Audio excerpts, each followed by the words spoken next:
Hello guys, कैसे हो आप सब। उम्मीद है यार आप सब बहुत अच्छे होंगे। तो गाइज आज के इस वीडियो के अंदर हम आपसे बात करेंगे एयरपोर्ट ग्राउंड स्टाफ जॉब के बारे में। एयरपोर्ट ग्राउंड स्टाफ जॉब आपको कैसे मिल सकता है, इसकी एलिजिबिलिटी क्राइटेरिया क्या होती है, कितना आपको सैलरी मिलता है और इसके डिफरेंट वैकेंसीज़ क्या क्या होते हैं, इसी के बारे में डिटेल में बात करेंगे। तो चलिए शुरू करते हैं। तो गाइज मैं आपको बताना चाहूँगा एयरपोर्ट का जो ग्राउंड स्टाफ का जो जॉब होता है वो दो भाग में डिवाइड होता है। एक होता है एयरपोर्ट अथॉरिटी ऑफ इंडिया के तरफ से, एक होता है एयरलाइंस की तरफ से। जो एयरपोर्ट अथॉरिटी ऑफ इंडिया की तरफ से जो जॉब वैकेंसीज निकलती है वो जनरली सरकारी होती है। एयरपोर्ट अथॉरिटी ऑफ इंडिया की तरफ से जो लोग नौकरी करते हैं वो सरकारी नौकरी होते हैं या फिर वो कॉन्ट्रैक्ट बेस पे होते हैं। और जो एयरलाइन की तरफ से होते हैं, एयरलाइन इन द सेंस की जो भी जैसे कि स्पाइस जेट हुआ या फिर इंडिगो एयरलाइंस हुआ, एयर इंडिया हुआ, एयर एशिया हुआ या फिर विस्तारा एयरलाइन हुआ, इस एयरलाइन के लिए जो काम करते हैं वो प्राइवेट होते हैं और वो भी ग्राउंड स्टाफ, दोनों ही ग्राउंड स्टाफ ही कहलाते हैं। ग्राउंड स्टाफ जॉब ही है दोनों ही, लेकिन दो अलग अलग पार्ट में डिवाइड है। एक है एयरपोर्ट अथॉरिटी ऑफ इंडिया की तरफ से और एक है आपका एयरलाइन, जो भी एयरलाइंस है उसके तरफ से। तो एयरपोर्ट अथॉरिटी ऑफ इंडिया की तरफ से जो होता है वो बेसिकली या तो सरकारी नौकरी होता है या कॉन्ट्रैक्ट बेस पे होता है। लेकिन आपको जो एयरलाइन की तरफ से जो जॉब मिलता है वो प्राइवेट जॉब होता है और मैक्सिमम चांसेस जो होते हैं आपको जो है ज़्यादा वैकेंसीज जो होता है वो प्राइवेट जॉब मतलब एयरलाइंस की तरफ से जो वैकेंसीज होता है वो होता है। तो गैस मैं आपको यहाँ पे बता दूँ कि एयरपोर्ट के अंदर जो भी स्टाफ काम करते हैं वो ग्राउंड स्टाफ कहलाते हैं, सिर्फ पायलट और कैबिन क्रू छोड़ के। पायलट और कैबिन क्रू छोड़ के जो भी स्टाफ काम करते हैं एयरपोर्ट के अंदर सभी ग्राउंड स्टाफ में ही आते हैं। तो ग्राउंड स्टाफ के बहुत सारे डिफरेंट जो है वो कैटेगरी है, लाइक सिक्योरिटी हुआ या फिर आप जैसे कि आप एयरपोर्ट में एंटर करने से लेकर आपके फ़्लाइट में जाने तक जो भी प्रोसेस होता है, जिसमें आपका बोर्डिंग हुआ या फिर सिक्योरिटी हुआ या फिर आप जैसे कि बैगेज के लिए जो भी स्टाफ वहाँ पे रहते हैं या फिर टैग बॉय हुआ या फिर जो भी आपको स्टाफ एयरपोर्ट के अंदर रहते हैं वो सारे जो है वो ग्राउंड स्टाफ के अंदर ही आते हैं। कोई जो होता है कि कुछ मैनेजर लेवल के होते हैं वो भी ग्राउंड स्टाफ ही है, लेकिन उनका जो कैटेगरी है वो अलग है, उनका जो पोस्ट है वो अलग है। और इसमें बहुत तरह के जॉब होते हैं, जैसे कि सिक्योरिटी के लिए वो अलग होता है आपका जो है। इसमें जो है टैग बॉय जो आपके लगेज वगैरह पे टैग लगाते हैं वो अलग होते हैं, जो आपके रेस्ट एरियाज़ में रहते हैं, आपके देखभाल के लिए रहते हैं, आपको हेल्प करने के लिए रहते हैं, या फिर आपके कस्टमर सपोर्ट के जो जॉब होते हैं वो भी ग्राउंड स्टाफ जॉब के अंदर ही आता है। तो कस्टमर सपोर्ट जॉब, ऐसा नहीं कि कस्टमर सपोर्ट जो जॉब है वो ग्राउंड स्टाफ में नहीं आता है। मतलब कहने का मतलब यह है कि एयरलाइन के अंदर सिर्फ पायलट और कैबिन क्रू छोड़ के जो भी काम करते हैं वो ग्राउंड स्टाफ ही कहलाते हैं, ग्राउंड स्टाफ का ही जॉब होता है उनका। इसके लिए डिफरेंट अलग अलग जो है वो कैटेगरी है, अलग अलग वैकेंसीज निकलते हैं अलग अलग कैटेगरीज़ के लिए। जैसे कि सिक्योरिटी के लिए अलग निकलता है, इसके बाद कस्टमर सपोर्ट के लिए अलग निकलता है, टैग बॉय के लिए अलग निकलता है। ये अलग अलग कैटेगरी है। जैसे लॉबी में अगर आप ठहरते हैं तो लॉबी में जो लोग काम करते हैं वो भी ग्राउंड स्टाफ के अंदर ही आते हैं। मतलब सिर्फ कैबिन क्रू और पायलट छोड़ के जो भी स्टाफ काम करते हैं सारे ग्राउंड स्टाफ के अंदर ही आते हैं। तो इसको अगर आप अप्लाई करना चाहते हैं तो अप्लाई करने के लिए देखिए, सबसे पहले मैं आपको बता दूं कि एयरपोर्ट अथॉरिटी ऑफ इंडिया की तरफ से जो जॉब आता है वो बेसिकली उनके तरफ से नोटिफिकेशन आता है, या तो फिर आपको न्यूज़पेपर पे आता है या फिर उनके जो ऑफिशियल वेबसाइट होते हैं वहाँ पे आप चेक कर सकते हैं।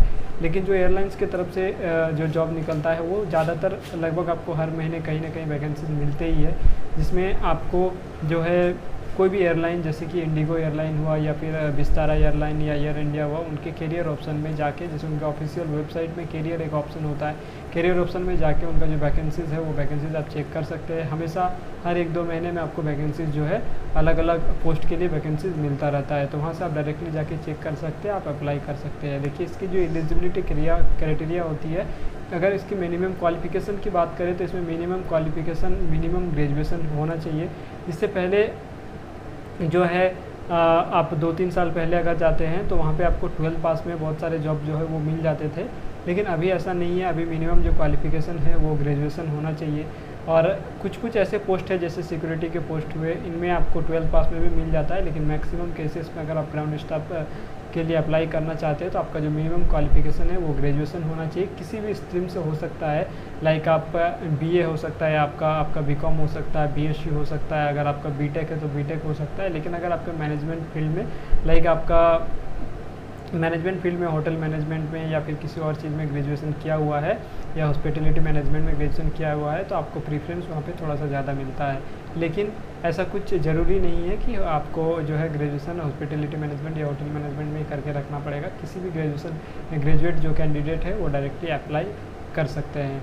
तो गाइस देखिए इसमें और क्या क्या चीज़ें की ज़रूरत पड़ती है, जैसे कि आपको यहाँ पे अगर आप ग्राउंड स्टाफ में जॉब के लिए जा रहे हैं तो अगर कुछ पर्टिकुलर क्राइटेरिया हो जाता है, जैसे कि आप कस्टमर सपोर्ट के लिए जा रहे हैं तो कस्टमर सपोर्ट में आपका जो कम्युनिकेशन स्किल्स है वो बहुत अच्छे होने चाहिए। आपका जो इंग्लिश बोलने का स्किल है वो बहुत अच्छी होनी चाहिए। ऐसा नहीं कि कम्युनिकेशन स्किल आपका हिंदी में अच्छा है, नहीं, आपका जो इंग्लिश और हिंदी, इंग्लिश तो मस्ट है। अगर आप एयरपोर्ट ग्राउंड स्टाफ या कस्टमर सपोर्ट के लिए जा रहे हैं वहाँ पर तो आपका जो इंग्लिश कम्युनिकेशन स्किल है वो बहुत अच्छा होना चाहिए। साथ ही साथ आपका जो पर्सनैलिटी भी अच्छा होना चाहिए। और गाइज इसके लिए कोई ऐसा ये नहीं है कि आपका जो परसेंटेज है वो 60%, 50% होना चाहिए या 70% होना चाहिए। सिर्फ आपका जो ग्रेजुएशन मांगा जाता है, ग्रेजुएट आपका जो है वो होना चाहिए, वो कितने भी परसेंटेज से हो। आप अगर ग्रेजुएट है तो आप वहाँ पे जाके अप्लाई कर सकते हैं। और अप्लाई आपको कैसे करना है मैंने आपको बता दिया। आप किसी एजेंसी के थ्रू, देखिए अप्लाई करने का बहुत सारा तरीका होता है, जैसे कि आप डायरेक्टली ऑफिशियल वेबसाइट में डायरेक्टली चेक कर सकते हैं। वहाँ पे इंटरव्यू डेट के साथ साथ आपको जो क्या क्या चीज़ कैरी करना है ऑफिशियल वेबसाइट में कैरियर के ऑप्शन में सब कुछ दिया हुआ रहता है। वहाँ पे डायरेक्टली आप वॉकिंग इंटरव्यू देने जा सकते हैं।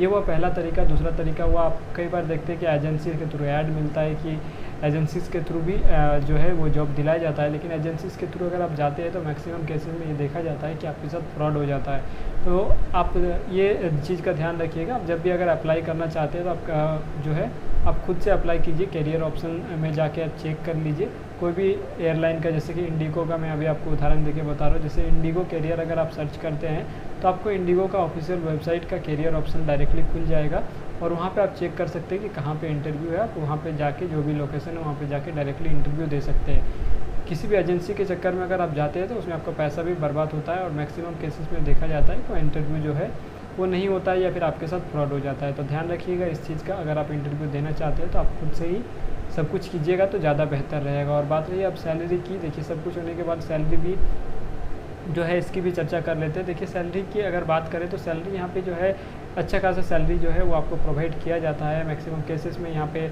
जो है 15,000 से स्टार्टिंग किया जाता है। बहुत सारे ऐसे जो है पोस्ट है जिसमें आपको 15,000 भी मिलता है, जैसे कि सिक्योरिटी वगैरह का पोस्ट हुआ उसमें आपको 15,000 भी मिलता है। लेकिन जो आपका मैक्सिमम है वो मैक्सिमम आपको 30 तक मिल सकता है आपको ग्राउंड स्टाफ जॉब के लिए।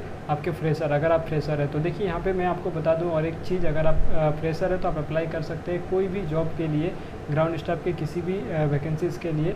वहाँ पे आपको कोई भी एक्सपीरियंस नहीं मांगा जाता है। कई बार ये होता है कि कुछ पद के लिए एक्सपीरियंस जो है वो मांगा जाता है, लेकिन मैक्सिमम केसेस में एक्सपीरियंस का ज़रूरत नहीं पड़ता है, फ्रेशर को ही लिया जाता है। और अगर आप एज क्राइटेरिया की बात करें तो यहाँ पे मिनिमम 18 ईयर और मैक्सिमम 32 ईयर तक आप अप्लाई कर सकते हैं। लेकिन मैक्सिमम केस में बहुत सारे एयरलाइन जो है, जो एयरलाइन का क्राइटेरिया जो होता है एज क्राइटेरिया वो 27 तक ही रखते हैं, लेकिन मैक्सिमम 32 तक आप दे सकते हैं। वो डिपेंड करता है, कभी कभी 27 तक रहता है, कभी कभी कुछ स्पेशल केस में 32 तक भी जाता है। तो मैक्सिमम यहाँ पे 32 तक जाएगा, उससे ऊपर नहीं जाएगा।